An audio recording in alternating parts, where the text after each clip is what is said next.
Mga kapatid, alam niyo may mga nagme-message sa akin. Sabi, kasi sinubok siya. Brad, totoo yung sabi mo. Bobo nga. Kinakausap ko. Tapos meron nga mga hinahamon na siya. Sige, mag-usap tayo. Manila-live din siya. Mag-live tayo, mag-usap tayo. Ayaw naman. Hamunin yung mga kapatid. Yung gusto sumikat, yung mahina ang mahina yung reading comprehension, meron siyang comprehension problem. Hamunin nyo. I bet. Bibigyan ko kayo. Babayaran ko kayo. $100. Kung sino yung makapagpaakyat sa kanya live. Ayan ha. Pangako ko yan. Mayroon kayong $100. Pag may isa sa inyo naghamon sa kanya at napaakyat nyo. Ayan. Hamunin nyo. Hindi lalaban. May mga sumubok na. Mga kapatid, sabi niya, Brad, ako hinamin ko, hindi siya na nagdadahilan daw. Hamunin nyo. Kasi, alam niyo mga kapatid, actually, real talk, mas mahirap mag-type kesa magsalita. Mas mahirap. Kaya yung ginagawa niyang pagtatype, napakahaba pa. Nag-post pa siya ng picture ng lolo ko. Wala kang karapatang ilagay ang picture ng lolo ko. Lolo ko yun. Maglagay ka ng picture ng lolo mo. Yung apelyido, Cortez. Yan. Lolo ko yun, dapat ka muna sa akin. Ayan, wala akong karapatang ilabas yan. Alexa, turn on living room AC. Okay.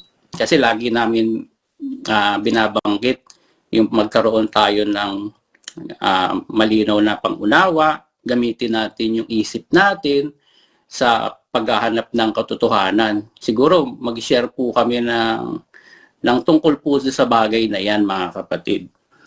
Pero bago, naalala ko nga pala, yung mga naninira, mga kapatid, yung mga nagko-comment, halimbawa, meron diyang isa ilang kapatid na nagsisend sa akin, Brad, meron pong nagsasabi sa inyo, parang ang dating ng message niya, nakasama ko yan sa Abu Dhabi, parang ganon.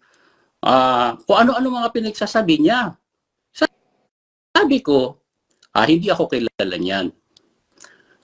Ako mismo, hindi na ako magpapatunay. Yung mga nakasama ko, hindi ako yung sinasabi mo. Kaya nga sabi ko doon sa mga kapatid, sabihan nyo, kung sino man yan, gusto lang naman sumikat, pasikatin natin ng todo, umakyat ka, sino ka man, kasi dami account lang naman, di mo maintindihan kung ang pangalan ba nun. Hindi ko na-save yung mga sinesend ng kapatid.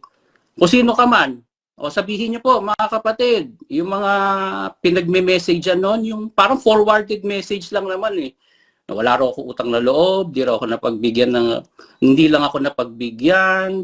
Marami pa siyang pinagsasabi Parang kinaracter assassinate ako sa madaling sabi. Sampa ka, Brad or sis, o halimaw ka man, o hindi ko alam kung sino ka. Akit ka rito.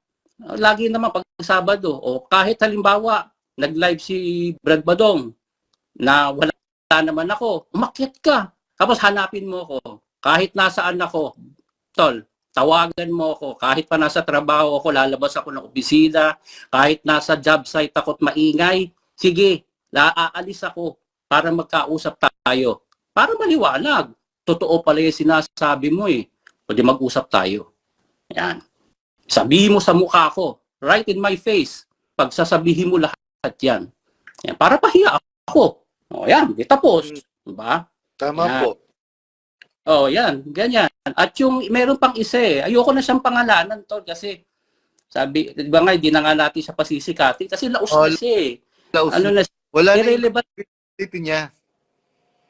Irrelevant naman siya Pero ganito lang. Mga kapatid, alam niyo may mga nagme-message sa akin. Sabi, kasi sinubok siya. Brad, totoo yung sabi mo. Bobo nga. Kinakausap ko. Tapos meron nga mga hinahamon na siya. Sige, mag-usap tayo. Manila-live din siya. Mag-live tayo, mag-usap tayo. Ayaw naman. Hamunin yung mga kapatid. Yung gusto sumikat, yung mahina ang mahina yung reading comprehension, meron siyang comprehension problem, hamunin nyo. I bet, bibigyan ko kayo, babayaran ko kayo, $100. Kung sino yung makapagpaakyat sa kanya live. Ayan ha. Pangako ko yan. Mayroon kayong $100. Pag may isa sa inyo naghamon sa kanya at napaakyat nyo. Ayan. Hamunin nyo, hindi lalaban. May mga sumubok na.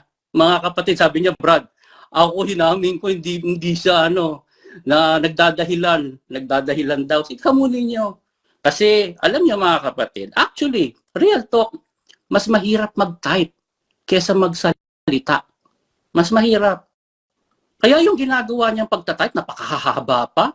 Nag-post pa siya ng picture ng lolo ko. Wala kang karapatang ilagay ang picture ng lolo ko. Lolo ko yun. Maglagay ka ng picture ng lolo mo. Yung apelyido, Cortez. Yan. Lolo ko yun. Dapat ka muna sa akin. Ayan. Wala kang karapatang ilabas yan. At, nakakatawa. Sabi nila, Brad, hindi naman yun yung ibig mo sabihin eh. Patay ang iglesia. Hindi naman yun. Hindi talaga niya naiintindihan. Totoo yun.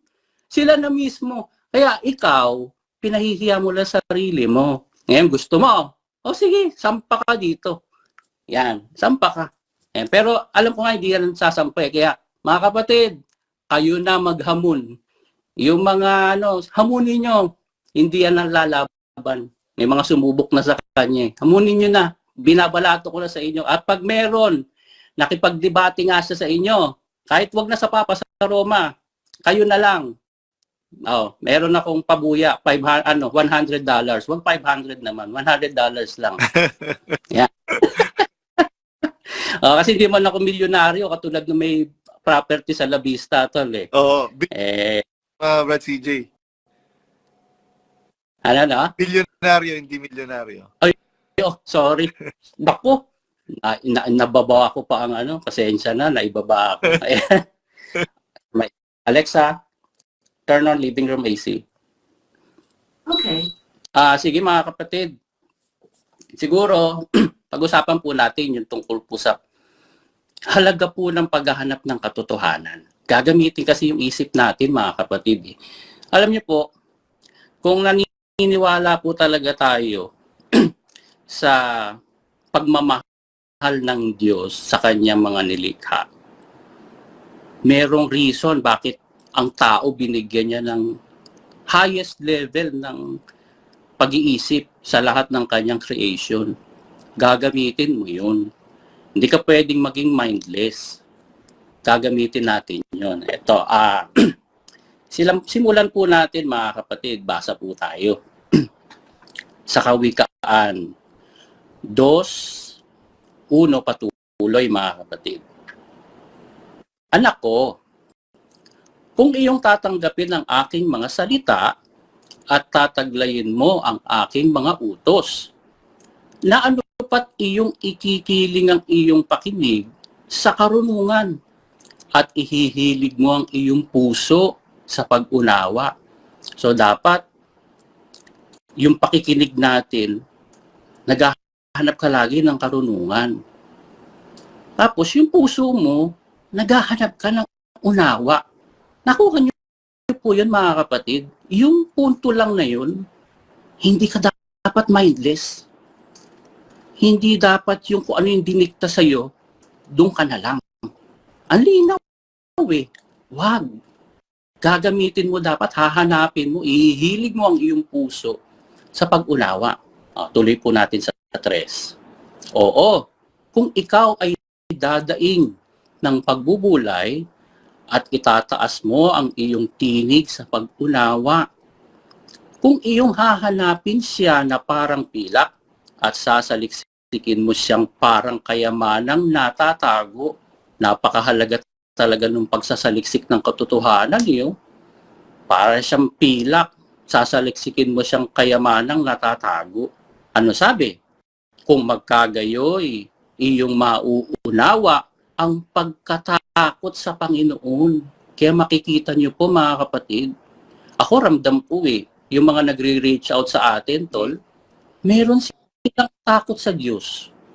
May pag-ibig sila sa kapwa, may pag-ibig sila sa katotohanan. Yun ang makikita mo eh. At masusumpungan mo ang kaalaman ng Diyos.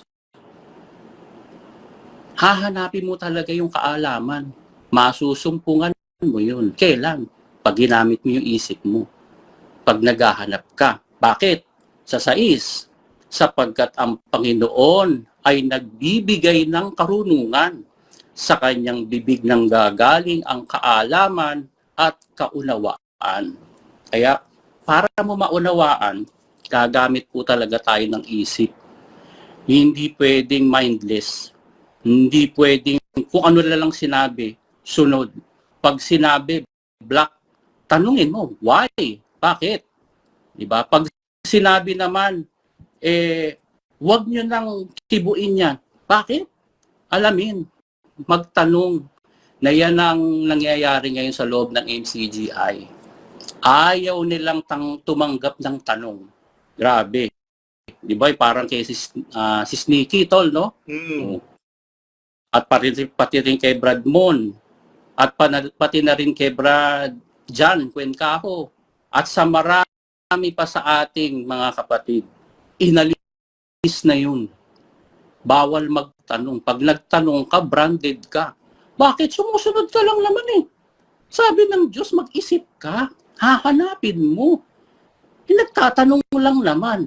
Aba, ipapablock agad. Yan. So, napakahalaga mga kapatid. Gagamitin natin ang isip sa paghahanap ng katotohanan.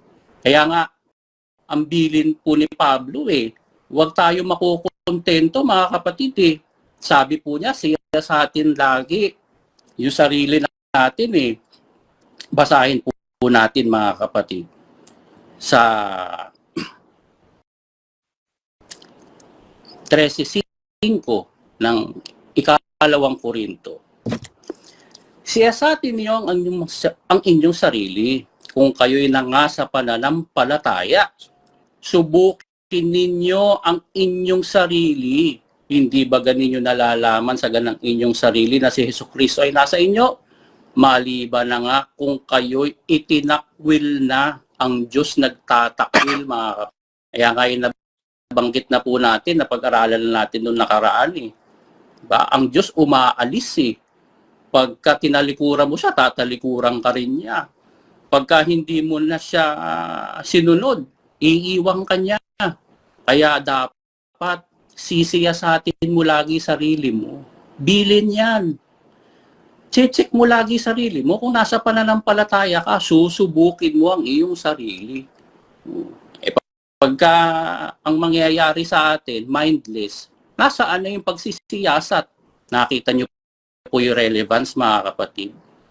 Pag sunod ka na lang ng sunod, i-disregard mo na itong talatang ito. Kaya napakamali. Ako, tutol po ako doon mga kapatid. Nakahanap ka na ng tama, nandito ka na, huwag ka nang aalis. Hindi. Mali yun. Mali yun. Mag-iisip ka. Sisiyasatin mo. Bakit? Dahil sumpain ang tao na tumitiwala sa tao. Ang talata ba yun? 5 ng Jeremias. Yun. Diba? Sumpain ang tao. Teka, basahin na nga po natin. 17:5, Jeremias. Ayan. Ganito ang sabi ng Panginoon. Sumpain ang tao na tumitiwala sa tao at ginagawang laman ang kanyang bisig at ang puso ay humihiwalay sa Panginoon. Nakuha niyo yun mga kapatid? Sumpain ang tao na tumitiwala sa tao. Ibig sabihin lahat yun. Pati ba mga ngaral, Brad, tao yan. Nakuha niyo mga kapatid?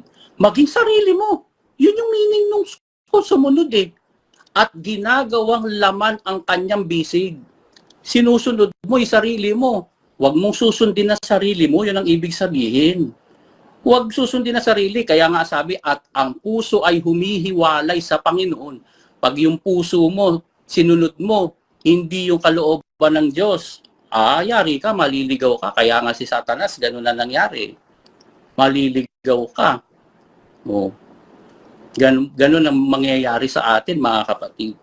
Pagka nagtiwala ka sa tao. Totoo. Kaya wag kang Okay. Kasi meron talata na sinasabi sa Biblia, sa Mateo 16:24, sabi ng Panginoong Kristo, pagkatapos ay sinabi ni Jesus sa kanyang mga alagad, kung ang sino man ay nagnanais sumunod sa akin, talikuran niya ang kanyang sarili, pasanin ang kanyang krus at sumunod sa akin. Sa ibang salin, itanggi niya ang kanyang sarili. Deny. Yun. Deny. Tama. Itatanggi mo sarili mo eh. Napakagandang talata, mga kapatid. Kasi nga, truth seeker ka eh. Pag truth seeker ka, open-minded ka. Pag meron kang nakita ngayon, uy, mali ako dun ah. Open-minded ka. Baguhin mo na. Doon ka sa tama. May nararamdaman akong mali eh. Bakit kaya yung pag-aayuno ginawa ng pwedeng kumain? Saliksikin mo. Una kang pumunta, Biblia. Nakita mo ngayon, pag-aayuno. Mayroong pag-aayuno talaga eh. Di i-check mo ngayon, ano ba yung pag-aayuno? Di napakasimple lang, pumunta ka lang sa dictionary. Refrain sa pagkain. Kahit nga sa tubig yun eh. Kung ipapalagay mo talagang yung literal, pati tubig eh. Pag-aayuno yun eh. Yung tubig, pagkain din yun eh. Diba mga kapatid? Kaya, huwag tayo magtitiwala sa tao mga kapatid. Maging sa sarili namin at maging sa amin mga kapatid. Hindi namin kayo sinasabihan magtiwala kayo sa amin. Sinasabi namin yung alam namin totoo. Nagtatapat po kami sa inyo. Pero hindi namin kayo pinipilit maniwala sa amin. Kaya kahit sa amin, huwag kayo maniwala. Maniwala kayo doon sa sinasabing totoo. Doon sa katotohanan. Pero hindi sa person. Hindi sa person. Sa sinasabi namin, kung naniniwala kayo, o di paniwalaan ninyo yun. Kung hindi naman kayo naniniwala, di huwag kayo maniwala. Pero huwag niyong ilalagak yung tiwala sa tao, maging sa amin. Dahil nga kahit sa sarili mo, huwag kang magtitiwala. Magtitiwala po tayo sa Diyos, mga kapatid.